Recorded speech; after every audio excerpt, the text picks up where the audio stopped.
Hi kids! Are you familiar with dagdag bawas? Ito ay isang paraan upang mas lalo kayong mas mabilis mag-solve during subtraction. Gamit din ito during addition. At yan ang ating lesson for today. Upang mas lalo nating maliwanagan kung ano ang dagdag bawas, makinig mabuti. Assuming that I have a set of apples grouped into 10 and a total of 5 groups. To get the number of pieces of apples, we will find the product. 5 times 10 is equal to 50. Let's take a look with the other example. There are 5 rows with 2 apples less. Therefore, we can say 5 times 10 minus 2 is equal to 48. Now, let's try to subtract using dagdag bawas. Total number of apples is 48, and I would like to remove 19 of them. What will you do? Let's take a look with the subtrahend. 19 is 1 unit less than 20. Therefore, when you are adding or subtracting any number with multiples of 10, it is easier. We will color the first 2 rows with yellow background. Now, let's move these apples to the other side. Do you know how much is left? Yes, if you are going to subtract 20 from 48, it becomes 28. But this is not the final answer. Bakit? Kasi nung unang step, mas dinamihan natin ang ating ibinawas. Kaya balik natin ang extra nating bawat.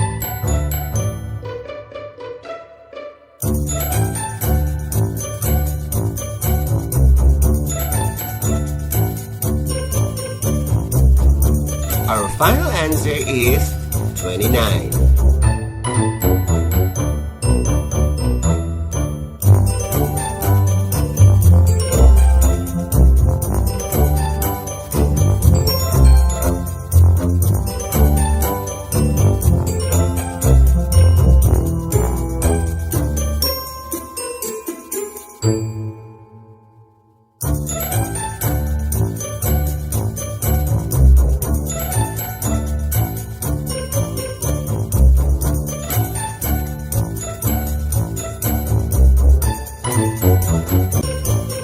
Ilang apples meron tayo ngayon?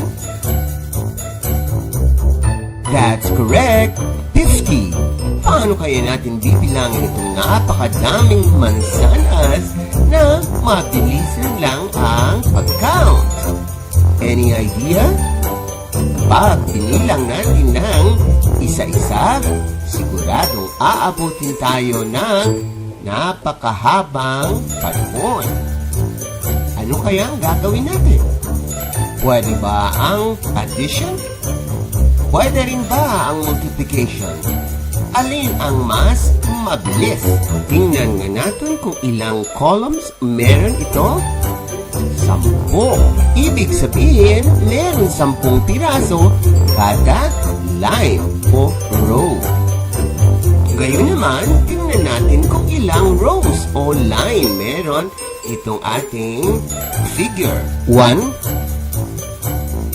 2, 3, 4, and then 5. Sa mga batang hindi pa marunong mag-multiply, all you have to do is use the repeated addition. At sa mga marunong nang mag-multiply, all you have to do is multiply 5 times 10 is equal to 50. Now, let's go to our lesson using dagdag bawas in subtracting a number. In this example, I would like to take away 21 apples from the 50 apples. What will you do? Before anything else, let's review the parts of a subtraction. This is the minuend, and the other one is the subtrahend. For easy subtraction, we will find the nearest tens of 21. Now it is easy to subtract. Now I will take away the 20 apples. Now, can you tell me how many are left? Yes, it's 30. Can you count the number of apples left? 10, 20, 30. Are they the same? Yes. Our computation and the number of apples we counted are the same. My question is, sapat na ba ang binawas nating 20 apples? Balikan nga natin ang unang question. Ang ating subtrahend ay dapat 21. So, kailangan pa tayong magbawas ng ilan? Yes, isa pa. 1 apple more to be subtracted from 50.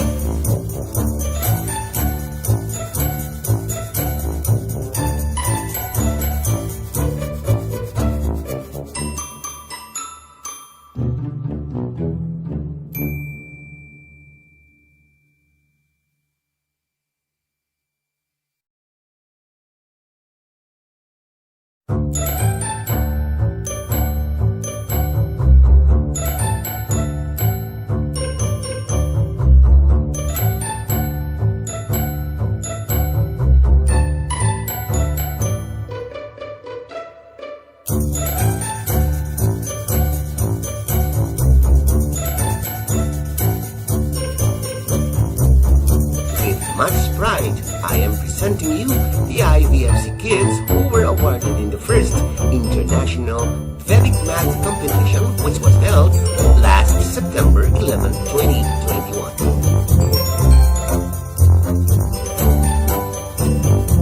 Congratulations, IVFC kids! Keep it up, the good job!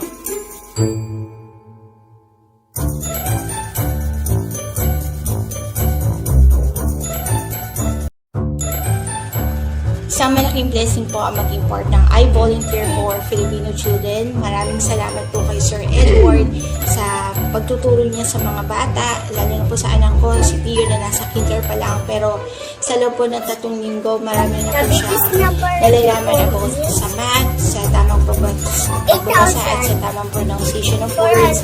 At malaking tulong po ito sa mga magulang din na katulad ko. Sa mga magulang na gustong isali ang mga anak upang mas lalo silang magiging mahusay, mangyari po lamang makipag-ugnayan sa mga admin. I-search lang sa Facebook ang IVFC Early Learners Info page. Ito ay isang libreng serbisyo mula sa I Volunteer for Filipino Children.